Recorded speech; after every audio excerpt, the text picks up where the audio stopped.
Facebook CEO Mark Zuckerberg says he wants more regulations for social media sites. In a Washington Post op-ed, Zuckerberg says regulations could set baselines for what's prohibited and require companies to build systems to keep harmful content to a bare minimum. This comes a little after a year after the Cambridge Analytica scandal. It also comes as candidates for the 2020 election ramp up their campaigns amid continued concerns about the spread of misinformation. Joining us for more, CNET executive editor Roger Cheng. Good to see you, Roger. Hey. So what's Zuckerberg suggesting? What he's suggesting is more guidelines, more regulation, and really sort of a consistent framework for how tech companies should be regulated. So is this an admission that Facebook is unlikely to take action all on their own? They want the government to step in? Do they really? That's a great question.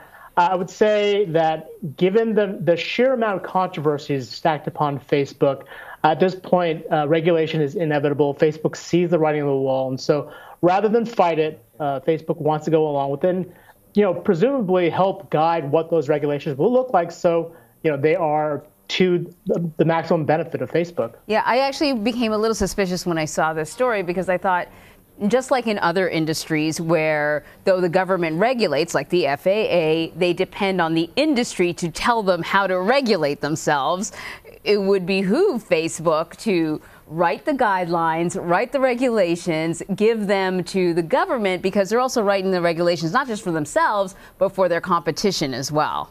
It's a little funky there, I think. Yeah, that's exactly it. And keep in mind, Facebook isn't the only one doing this. I mean, Google has stepped in. Most of these big tech companies understand that regulation is coming, and they want to take a big part in shaping the way that regulation actually looks. So it's to their own maximum benefit. Mm-hmm. So this comes amid continuing concerns about the spread of misinformation during the 2020 campaign. Is it too late for Congress to take actions against these current campaigns? I would be fairly pessimistic about us getting regulation in place for the 2020 elections. Keep in mind, as you said, the Cambridge Analytica stuff all broke over a year ago, and we still haven't seen any real progress on the litigation. We've seen laws proposed, we've seen ideas tossed around, but given how conflicted this Congress is, I would be hard-pressed to see laws actually pass in time for the 2020 election. So Facebook has made it a point, though, of announcing every time they sort of shut down what they think are fake pages and stuff like that. And we're learning now that they announced the removal of hundreds of accounts based in India and Pakistan. Now, the social media company says it was due to behavior and not content. Do we know anything about these accounts and what the distinction is between behavior and content?